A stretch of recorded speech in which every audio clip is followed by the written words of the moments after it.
After the success of Metal Gear Solid 2, it became clear that even though the story had ended there, the series could not. It had to push on, move forward, and continue to be a beacon of excellent design, absolutely amazing style, and of course, it had to sell like hotcakes. So work began on Metal Gear Solid 3, a game designed initially for the upcoming PlayStation 3 console. However, the plan didn't really work out that well, because the PlayStation 2 turned out to not be just a console, it turned out to be the world's best-selling console ever made, and it lingered on the market for quite a while. So Metal Gear Solid 3 remained a PlayStation 2 game, and it would have been easy to just make it on the same engine as Metal Gear Solid 2 and make it a sequel of it. But that story was done. That chapter was closed. It was meant to be what it was meant to be, something left to the player's interpretation. So instead, Kojima went back to the beginning to tell the story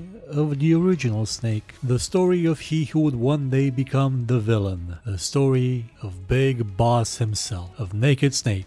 But first, Konami actually made a remake of Metal Gear Solid 1 for the GameCube, because why not? Technically it was made by Silicon Knights, but still it's a Konami game. And it is basically the same game again, with the mechanics of Metal Gear Solid 2, as well as a few other differences, most notably a completely redone voice cast, with mostly the same actors, but this time with better quality. The Twin Snakes and Metal Gear Solid 3 Snake Eater were released in the same year, but for different platforms. This was when the tradition of the Metal Gear Solid game snubbing the PC began. 14 years later, there is still no PC version of Metal Gear Solid 3, even though it had many additions, some of which are, when you break it right down, completely different games. It even works on Android, but not on PC. That, however, isn't really all that important when you break it right down to it. What is important is that this was not the same game as the previous two, which themselves were kind of in the vein of the previous other two. You weren't just sneaking in an enemy base anymore. You weren't just kind of redoing the same cycle that made Solid Snake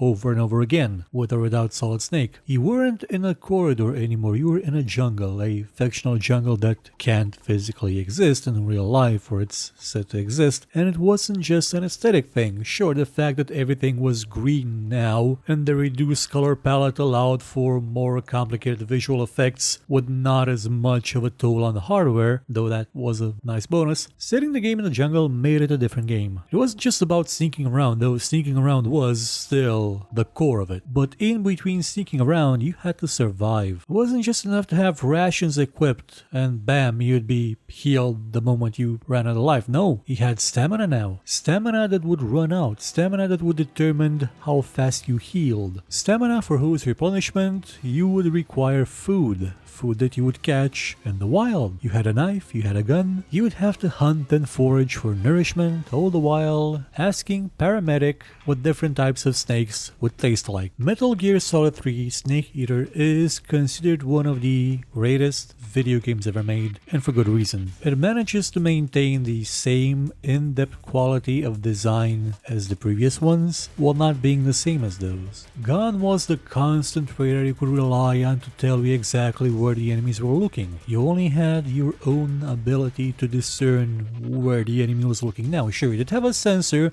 that would actually show you the area and if anybody was moving, but it was based on batteries now. It was temporary. You had to use it sparingly. You had to rely more on your sense of observation, on your patience, than on the system giving you information. Sure, that made it harder, but it also made it very rewarding. The game now added extended combat features that weren't really about shooting things, but more about grabbing things, putting a knife at those things' neck and asking them about things around them. You could interrogate people, you could knock them out, you could even kill them. And the level design was made in such a way that you had even more freedom of movement, even more ability, more discretion on your part to decide how to approach a situation. You had camouflage, which would affect the exact degree to which enemies would be able to see you. Sure, the fact that you could change camouflage like in a nanosecond really didn't help the realism of it, but still, it was an important feature. You had to figure figure out what best to wear in every situation, to use the environment as best as possible to your advantage. And all of this was in the context of a different kind of game thematically. It drew inspiration from spy movies, from James Bond. It had a certain sense of campiness to it, because Ocelot was meowing like a cat as his war cry, and people were taking him seriously. And he had spies that double-crossed and triple-crossed and quadruple-crossed each other, and the story made surprisingly a lot of sense. And it was deep, and it touched upon things that were really well thought out and valid. And it still managed to have a great emotional impact that followed the journey of a man that would usurp his mentor. And the entire series would be shaped by this game, by the way in which it moved away from what the previous titles were. It was a rebirth, and it is still one of the finest games ever made. So fine, in fact, that people decided, hey, you know what, we'll pay for the same game again, but this time with a third-person camera, so it's a lot easier to see what's going on and we aren't constantly shoved in the dirt. And people bought it again, because why not? The mechanics of it make it incredibly enjoyable and incredibly replayable. And yes, it does have the tendency of containing many cinematics, the point where it takes you 20 minutes to actually get into the game, but there is no Raiden this time. There's just Snake, a different Snake, the first Snake, one that jokes a bit more, one that's a bit more obsessed with guns, one that is up to a point happy, which really isn't something you could say about the other Snake, because the other Snake, let's face it, mostly enjoyed drinking and dog sledding and boxes. And he would be the main character of the series for a while. Well, not for a long while. Konami did something unexpected with the next game. It was part of the main canon of the story. It featured elements of the plot that would be required for those who want to understand it, but it wasn't on any mainstream system. Metal Gear Solid Portable Ops was released in the year 2006 for the PlayStation Portable, switching up the formula once again. This time you could recruit characters, you could have them tag along with you on missions, sneaking around bases, and you would have your base that you would develop. And it's a concept that would be revisited many times in the future of the series, but not for the next step. The PlayStation 3 did eventually arrive, and with it, there came the news of a new Metal Gear Solid game, Metal Gear Solid 4. A game that Kojima says is made the way it is because the fans wanted it, because fans wanted to know what happened to the other Snake, like the Snake that we've been playing as since the beginning of the franchise. What's his fate? Sure, in the process it destroys the beauty of what was Metal Gear Solid's 2 ending by leaving pretty much nothing to the imagination of what could have been a simulation, of what could have been reality, what could have been just a dream, and just telling you that yeah, it's all real, yeah, absolutely everything, it's real, it's there. And the series takes another leap into becoming something different, more akin to a third-person shooter, but still maintaining its self-elements and moving the scenery once again from a base, from a jungle, to the Middle East, where Snake is old because, well, nanomachines, son. There was an elegance to Metal Gear Solid 3. There was a balance, a good balance between the large amount of cinematics in it and the gameplay that you had at your disposal. A lot of gameplay and a lot of variety and a lot of ways to play it. But Metal Gear Solid 4 was an overindulgence on the creative part of Kojima and the team at Kojima Productions, where the game was basically 50% cutscenes. It was still lauded as being terrific, fantastic, and also PlayStation 3 exclusive that could not be played by anyone else on any other platform ever, which is why I personally cannot give you any of my opinion, my personal take on how it works, how it functions, how it fits together with the rest of the series. I have not played this one. I have played the previous ones. I even wanted to give you more in-depth footage of Metal Gear Solid 3 in this video, but I can't find my saves, and the system crashed like 2 hours into recording of an MP4 file, meaning it's dead, unrecoverable, unless I spend a lot of time trying to recover it. So hope you enjoyed what was actually in this video, which probably wasn't a lot. Metal Gear Solid 4 was supposed to be again an end to the series. It's the one that Kojima said for like the billionth time that, yeah, this is my last one. I'm gonna leave the series to anybody else that wants to do it. It's not gonna be mine anymore. You can do what you want with it. I'm done. The series is over for me. And in a way, the series was over for a lot of people with that game because it seemed to a lot of diehard fans like an overindulgence, and not in a good way. It just didn't feel right, didn't fit well with the rest of the series, especially since with what happens at the end. But the series did continue, and it did so in another unexpected way. Metal Gear Solid Portable Ops had set a precedent that you can absolutely make a Metal Gear Solid game that is canon, that is required for you to understand the story of this franchise and put it on a small platform, on a mobile platform, the PlayStation Portable. And they did. And this time it wasn't a smallish game like Portable Ops. It wasn't something made on a budget. No, this had almost the same amount of resources dedicated to it as Metal Gear Solid 4 did. And just like the one before it, and the one before that, and the one before that, it redefined what Metal Gear Solid was. The core of it remains stealth. It's stealth action, it's sneaking around, it's hiding in boxes. But how you do that, how you achieve that, again changed. This is a game that would allow you to create your own base and manage it in a very, very in-depth way. You would adopt by surprise people using balloons, you'd make them work for you, you would have them expand your base, and you would use the resources you gathered to improve your abilities to conduct your missions. And if that wasn't enough, you had the cooperative mode where up to 4 people could play together, each as their own naked snake, as their own big boss, striving to achieve the same objective, and hiding in pairs in boxes because why not? This would later go on to receive different versions that would allow you to play it on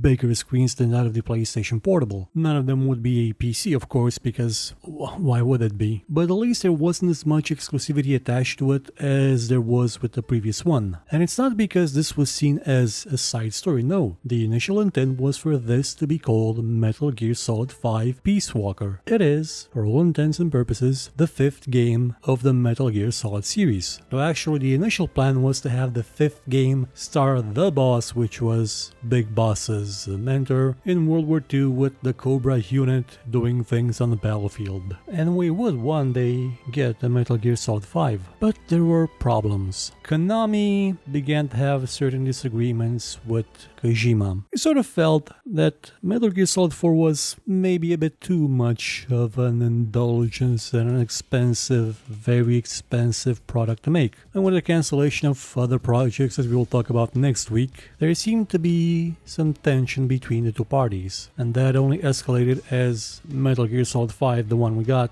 started to be revealed. Initially as something called Phantom Pain, which was not initially marketed as Metal Gear because they wanted it to be a surprise and troll people. And as time progressed, as the game neared release, the tension between Kojima and Konami became obvious and downright unpleasant. The studio being closed down, Kojima being fired, and not allowed to actually leave his job properly and talk about what happened for a long time. This had a very noticeable impact on the game. It had a noticeable impact on many games. Kojima was supposed to be making a Silent Hill game with Guillermo del Toro, which got cancelled. But you could feel that impact in Metal Gear Solid 5 especially. And its demo version called Ground Zeroes, which was not a free game but cost $30. Now the reason why a portion of Metal Gear Solid 5 that was, when you kind of think about it, a lot smaller than the tanker mission which Konami just gave out for free years ago was being sold to the audience, is that Metal Gear Solid 5 has sort of gone over budget and its development was taking way too long. There were even some problems with the voice cast in the sense that David Hayter, the man that played every incarnation of Snake since Snake had a voice, was replaced with someone more famous, with Kiefer Sutherland,